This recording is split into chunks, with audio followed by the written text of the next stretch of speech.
right, I'd never tell you that it's news that the president is threatening to fire his attorney general. We hear that almost like what? Daily. But now, this is a good twist. There's word that one of his favorite Fox News hosts is gunning for the job. Jeanine Pirro. Could she succeed in ousting Jeff Sessions? We're going to debate it. Jennifer Granholm and Rick Santorum are here for the great debate. But first, I got to give people a little taste of what Jeanine Pirro is cooking. Does Hillary Clinton drop off her pantsuits here for dry cleaning? I'm looking for Hillary. I can't find her. Hillary! We need to kill them.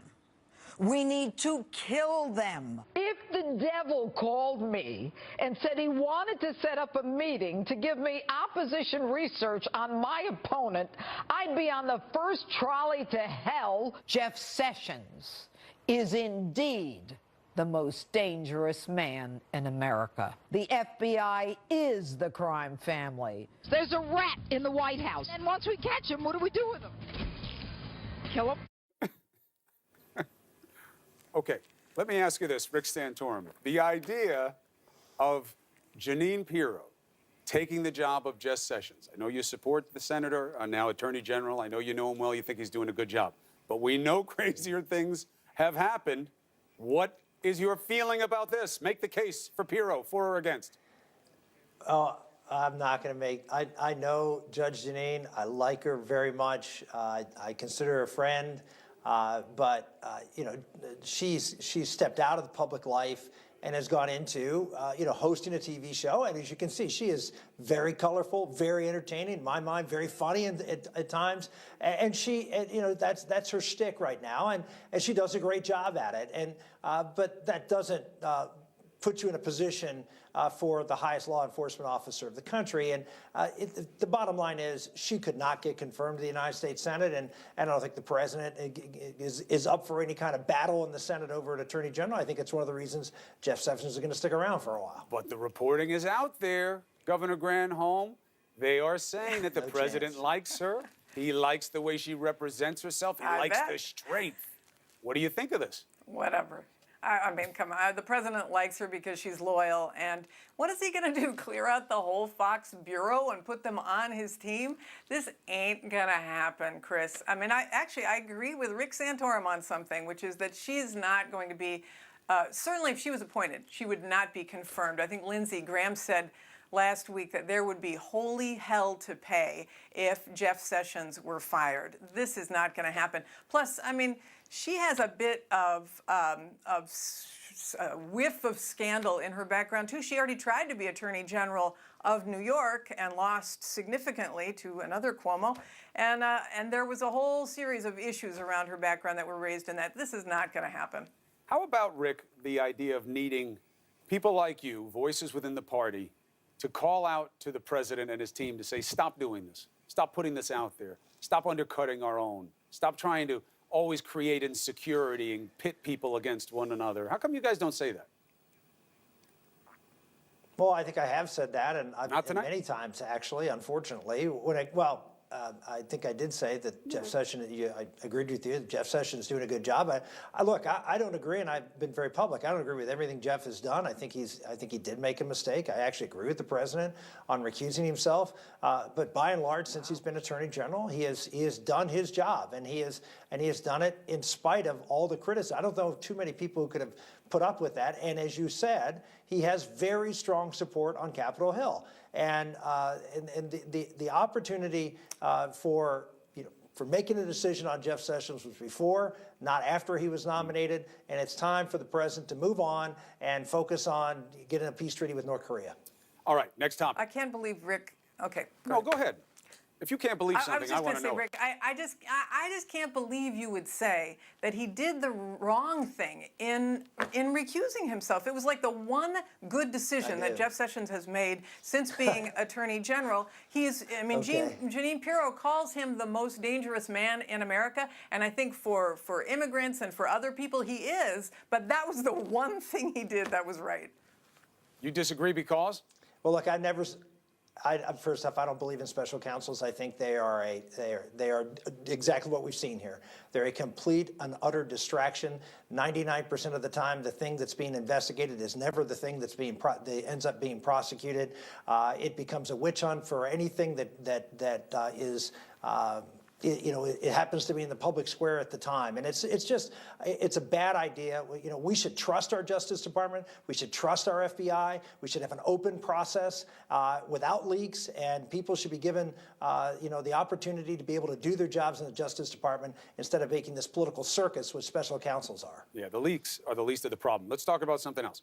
North Korea. Jennifer Granholm. The president says, yeah, I don't need to prepare that much. It's really mostly about attitude. Good answer.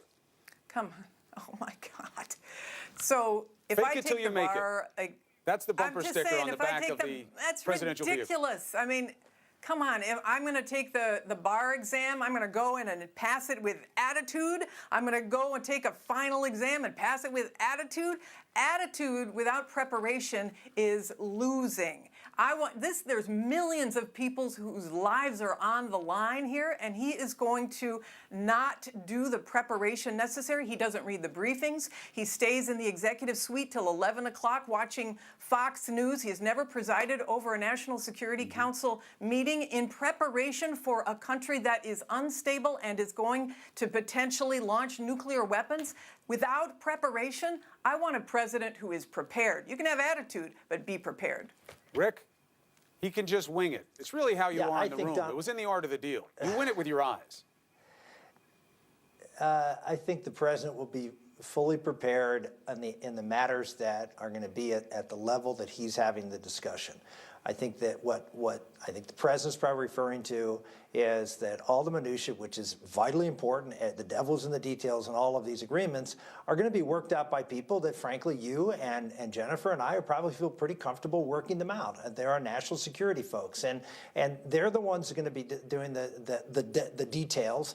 Donald Trump is going to take his cues from those people and was he taking them from them when he said to high Trudeau? level with Rick, just a couple of days ago, I don't even know, every day seems like a year right now, but he says to the PM of Canada, didn't you guys burn down the White House? You don't think like a stray line like that kind of comes out of the seat of ignorance could be very unsettling? I hate to say it, Chris, but the stray lines that have come out during this North Korea negotiation over the past year and a half got us where we are today. I think the stray lines and the unpredictability of this president have really shaken North Korea to the point where they're sitting down like they had never decided to do before. Shaken us. First of all, they've been dying to do this for generations, and you know that. And you know that so many diplomats and people who understand these issues far better than I ever will say, you've given them everything they've ever wanted. A man who kills his own family, who denies his people freedoms, who took our own and sent them back almost dead in the form of Otto Warmbier, something the president thought about just yesterday. And now you're giving them parity with the president of the United States. What do you mean you got them right where you want them? We'll see what deal they cut, but Rick, come on, you've given them everything they wanted. Yeah, first off, there's no deal, and I truly believe that given the advisors, given the president's own hard edge when it comes to negotiation, as well as the pretty hardliners that he has around him on this negotiation, that I don't think North Korea is going to get a whole lot of benefit out of this unless they do something that's verifiable and immediate. And so, I know you say that, but the one hardliner. I know people are concerned about the one hardliner named Bolton. When you say his name, it echoes now. Bolton, Bolton, Bolton. Why? Because he's gone. He said Libya model, a show of strength, Jennifer, and now he's out. Why? Because they don't want to go that way. What did we hear from the president yesterday?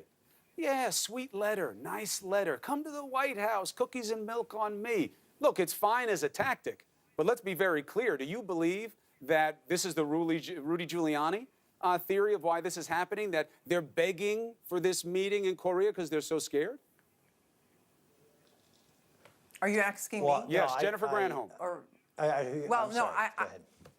No worries. I think that giving Kim Jong-un this legitimacy is a huge gift to him. I think that is true.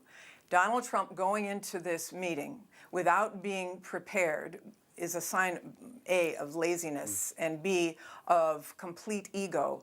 But what Rick said was that we'd be comfortable with the people who are negotiating this, which it means that the summit itself is really going to be nothing but a greeting. It is going to be a wash of a formal meeting, and the president isn't going to do a negotiation. It's going to be perhaps a series of meetings where he kicks off a hello, a little greeting, and somebody else does the work. And frankly, as Rick says, I would much prefer that than him going into this meeting and shooting off his mouth without having done the preparation. Now, here's the problem.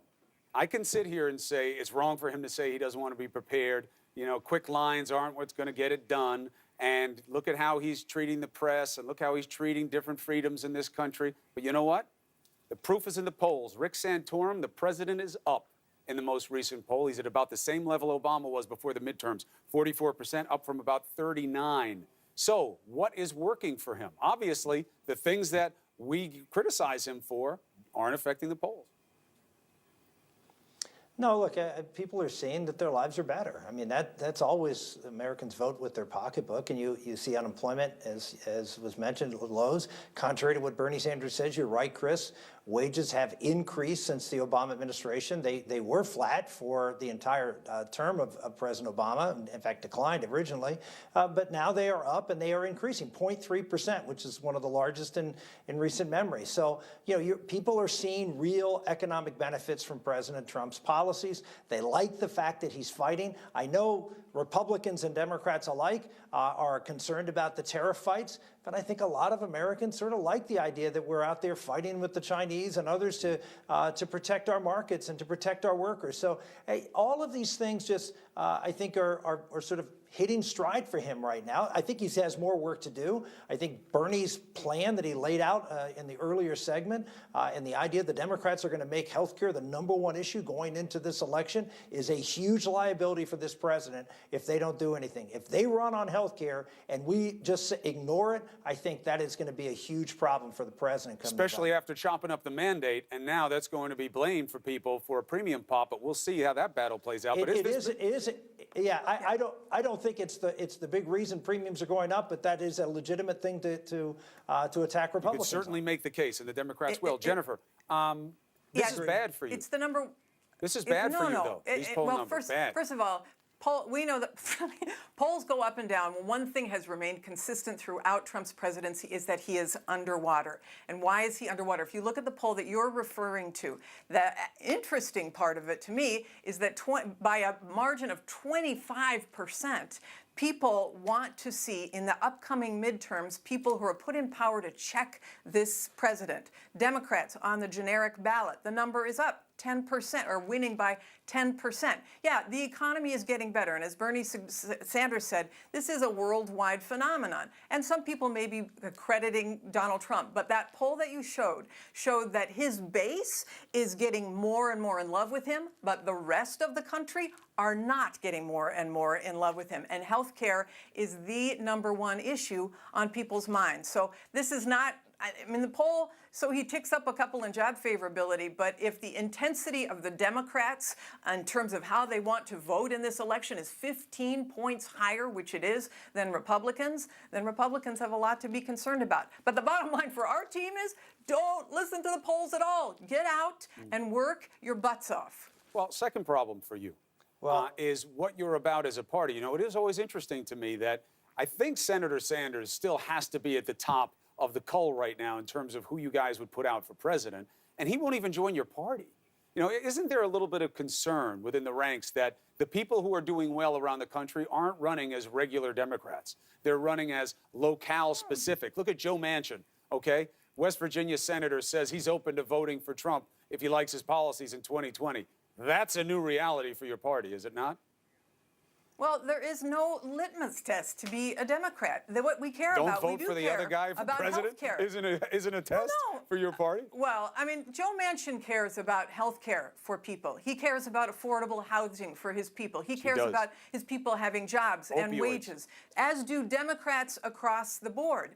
But it is important to be sensitive to the local issues. Honestly, if you ask these Democrats in these local Democratic Party meetings, they are not even talking about Trump Trump. They are talking about what is important to them on the ground, which is health care, et cetera. I'm talking to you from Dallas. Here, I mean, people really do care about whether they're able to get their child some health care if there's an emergency. The most galvanizing policy those local issue. issues are huge. The most galvanizing policy It's issue huge. is It's health care. personal. Who will make the No best doubt. deal? We'll see. Jennifer Granholm. And Donald Trump threw 32 million people off. So we're just saying, Democrats are going to be energized. You better believe it. That's just not even close to being true, Jennifer. Cutting look, the bottom Medicaid line and is- Leave it there. Medicare. We're going to be talking about health care a ton. It's a priority on the show. Rick Santorum, appreciate you being here. Jennifer Granholm, as always. All right, time to tangle with a sticky subject. The credibility crisis in the White House and the war with the media. A celebrated Trump insider